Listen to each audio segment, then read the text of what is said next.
Assalamualaikum warahmatullahi wabarakatuh. Untuk mata kuliah perekonomian Indonesia kali ini adalah sumber daya alam dan pengelolaannya.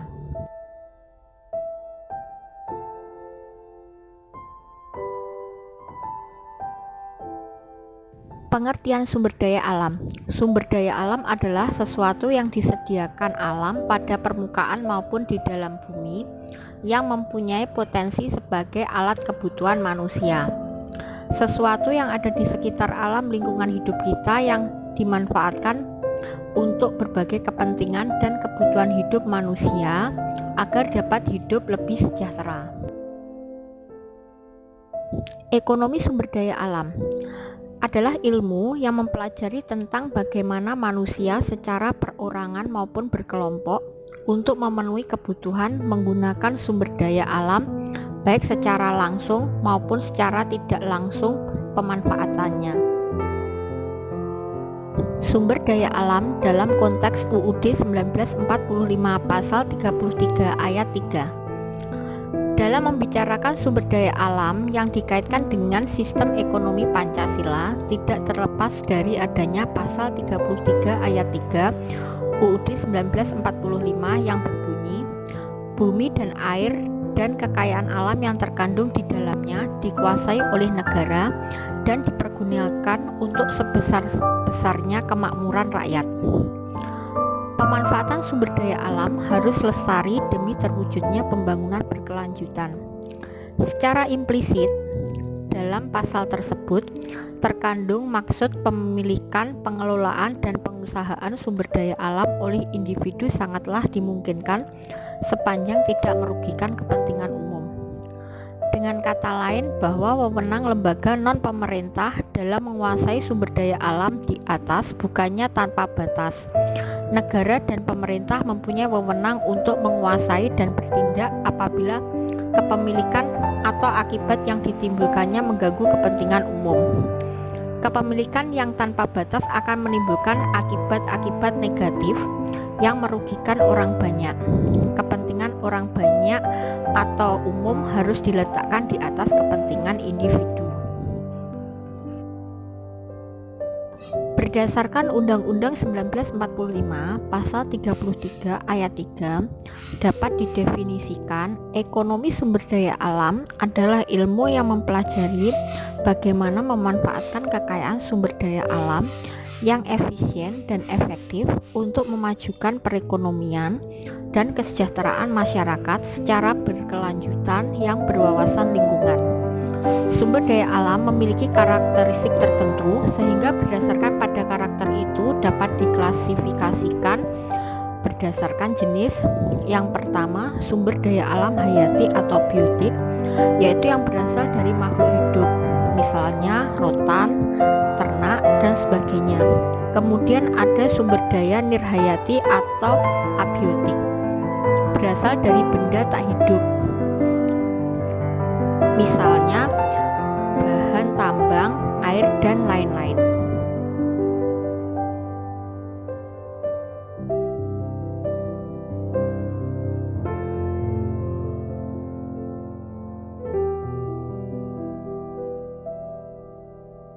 Pembangunan berkelanjutan berlandaskan 3 konsep utama, yaitu ekonomi, ekologi, dan kriteria sosiokultural. Pembangunan berkelanjutan adalah upaya untuk mensinkronkan, mengintegrasikan, dan memberi bobot yang sama bagi 3 aspek utama pembangunan, yaitu aspek ekonomi, aspek sosial budaya, dan aspek lingkungan untuk kepentingan generasi sekarang dan generasi yang akan datang yang berkelanjutan agar tetap lestari.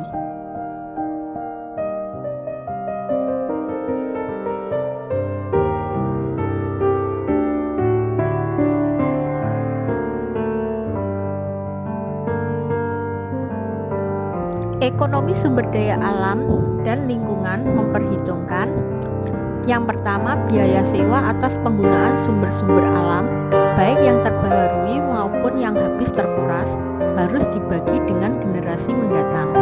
Kemudian yang kedua, pendekatan atas pengurangan stok kekayaan alam. ketiga, shadow pricing harus merefleksikan hambatan-hambatan keberlanjutan suplai SDA. Kemudian, penekanan pada suplai yang berkelanjutan menjamin bahwa sumber-sumber alam tidak dianggap sebagai barang yang gratis. Kelima, beberapa fungsi lingkungan tidak dapat dinilai dengan nilai moneter, misalnya keragaman hayati. Keenam, perlu partisipasi masyarakat dalam pembuatan keputusan. Ada beberapa penyebab terjadinya masalah sumber daya alam. Yang pertama, degradasi sumber daya alam, yaitu akibat kerakusan, ekstraktif, dan disortif. Kemudian yang kedua, eksternalitas, yaitu kegagalan pasar untuk memberikan gambaran biaya atau harga sesungguhnya kepada pelaku dan pengambil kebijakan. Ketiga, kegagalan institusional, yaitu ketidakjelasan hak kepemilikan sumber daya alam dan lingkungan. 4. Kegagalan kebijakan pemerintah, yaitu kebijakan yang diambil justru menimbulkan distorsi atau sinyal yang salah kepada pelaku ekonomi terhadap nilai sesungguhnya dari SDA dan lingkungan. 5. Praktek rente ekonomi yang diperparah oleh KKN, konflik politik, ketimpangan kepentingan, dan kelembagaan ekonomi yang rapuh. 6. Terjadi konglomerasi, bukan hanya terjadinya kesenjangan kesejahteraan, tetapi juga berakibat pada kerusakan lingkungan akibat eksploitasi sumber daya alam semata-mata hanya karena pertimbangan bisnis. Contoh di sini adalah bidang pertambangan. Solusi untuk mengatasinya adalah yang pertama, menghentikan penjualan bahan mentah. Kedua, melembagakan strategi ekonomi yang menempatkan sumber daya alam tidak terbarukan sebagai lokomotif perekonomian. Dan yang ketiga, memutuskan rente ekonomi dan pelaku korupsi. Pendekatan sosial ekonomi. Pada dasarnya pendekatan ini dimaksudkan sebagai upaya untuk mengelola dampak dengan cara mengoptimalkan dan menggunakan sumber daya sosial ekonomi yang mungkin digunakan. Antara lain, upaya tindakan tersebut adalah yang pertama, melibatkan masyarakat di sekitar proyek untuk berperan aktif dalam kegiatan pengelolaan lingkungan. Kedua, memprioritaskan penyerapan tenaga kerja setempat sesuai dengan keahlian dan keterampilan yang dimiliki. Ketiga, kompensasi atau ganti rugi atas lahan milik penduduk yang digunakan untuk proyek dengan prinsip saling menguntungkan. Keempat, bantuan fasilitas umum kepada masyarakat sekitar proyek sesuai dengan kemampuan yang dimiliki pemrakarsa. Dan yang terakhir, menjalin interaksi sosial yang harmonis dengan masyarakat sekitar guna mencegah timbulnya kecemburuan sosial. Pendekatan institusi. Pendekatan ini pada dasarnya mengelola dampak penting lingkungan dengan memanfaatkan mekanisme kelembagaan yang ada sebagai berikut. Yang pertama, kerjasama dan koordinasi dengan instansi-instansi yang berkepentingan dengan pengelolaan lingkungan hidup. Kedua, pengawasan terhadap kinerja pengelolaan lingkungan oleh instansi atau pihak yang berwenang. Dan yang ketiga, pelaporan hasil pengelolaan lingkungan secara berkala kepada instansi yang berkepentingan. Sumber daya alam berdasarkan sifat pembaharuan. Sumber daya alam yang dapat diperbaharui, misalnya tumbuhan, hewan, dan hasil hutan. Kemudian yang kedua, ada sumber daya alam yang tidak dapat diperbarui, yaitu minyak bumi, batu bara, timah, dan gas alam. Yang ketiga, sumber daya alam yang tidak terbatas jumlahnya atau unlimited, misalkan sinar matahari dan udara. Sumber daya alam berdasarkan penggunaannya. Yang pertama, sumber daya alam penghasil bahan baku, yaitu sumber daya alam yang nilai gunanya lebih tinggi, misalkan hasil hutan dan hasil tambang. Kemudian sumber daya alam penghasil energi. Sumber daya alam ini menghasilkan energi seperti ombak, panas, arus air sungai. Pengelolaan sumber daya alam.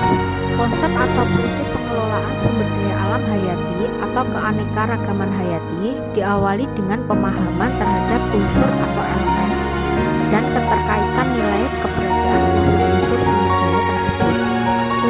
elemen keanekaragaman hayati, yaitu ekosistem, spesies, dan genetik. Prinsip pembangunan berkelanjutan. Prinsip pengelolaan lingkungan hidup. Yang pertama adalah pengendalian kerusakan lingkungan hidup. Yang pertama, konservasi sumber daya alam atau keanekaragaman hayati, air, energi, dan sumber daya alam lainnya. Kemudian yang kedua, kesesuaian peruntukan pemanfaatan atau fungsi lahan, yaitu tata ruang, tata guna lahan. Ketiga, pengembangan nilai dukung ekosistem, yaitu peningkatan produktivitas lahan atau kawasan untuk nilai tambah, bentuk, dan pola pemanfaatan yang berkelanjutan. Kedua, pengendalian pencemaran lingkungan hidup, yaitu pengelolaan limbah atau sampah. Yang pertama, minimalisasi limbah atau sampah, yaitu contohnya teknologi bersih, hemat bahan baku atau energi, dan 3R. Kemudian yang kedua, pengelolaan limbah atau sampah berupa kompos, biogas, dan lain-lain.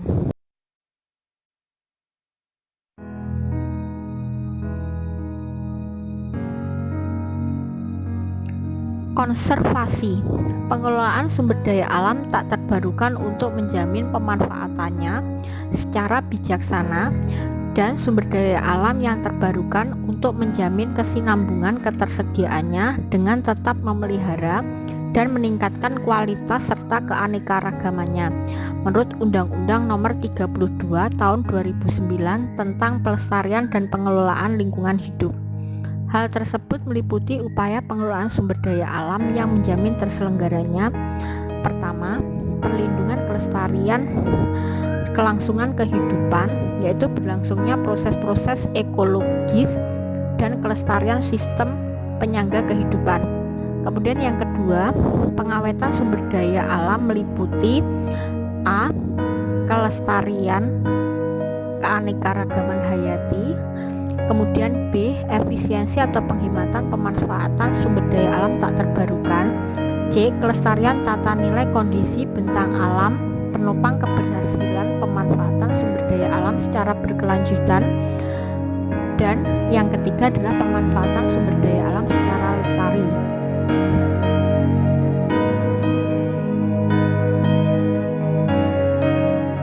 Pengelolaan sumber daya air.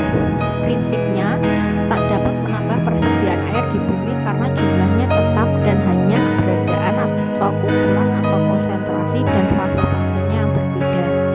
Ada 3 metode dasar dalam pengelolaan air. Yang pertama, pendekatan input. Pengelolaan yang bertujuan untuk memperbesar persediaan air untuk kawasan tertentu dalam kaitan dengan tata guna air. Contohnya membangun bendungan, penggunaan air sungai, dan lain-lain. Kemudian yang kedua, pendekatan output dengan cara mengurangi laju penguapan dan membersihkan air dari bahan-bahan pencemar pada persediaan air yang telah ada. Kemudian yang ketiga ada pendekatan Troghout, yaitu pemeliharaan atau konservasi air dengan cara mengurangi rata-rata jumlah penggunaan air per kapita. Pengelolaan tanah. Pengelolaan tanah di daerah pertambangan. Yang pertama reklamasi, kedua restorasi, dan yang ketiga meminimasi dampak penambangan pada aliran dan persediaan lokal air permukaan dan air tanah. Pengelolaan udara. Di sini ada 2 macam, yaitu pendekatan input dan pendekatan output.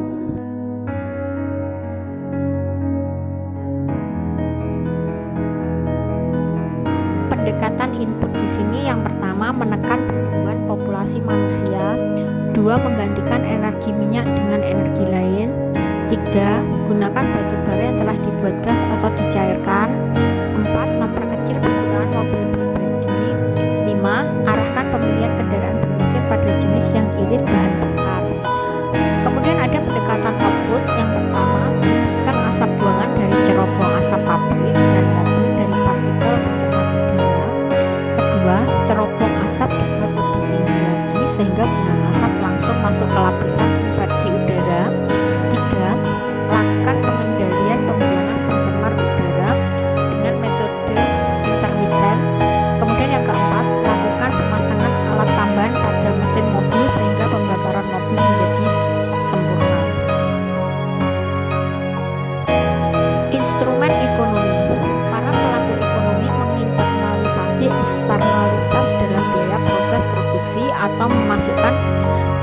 biaya lingkungan ke dalam biaya produksi. Kemudian memberi subsidi kepada pelaku ekonomi bila pencemarannya tidak melewati ambang batas dan mengenakan pajak apabila pencemarannya melewati ambang batas. Kemudian yang ketiga ada prinsip cost minimum melalui upaya 3R dan 2R pemanfaatan limbah, yaitu reuse, recycle, recovery, plus replace dan repair. Demikian perkuliahan kali ini. Terima kasih. Wassalamualaikum warahmatullahi wabarakatuh.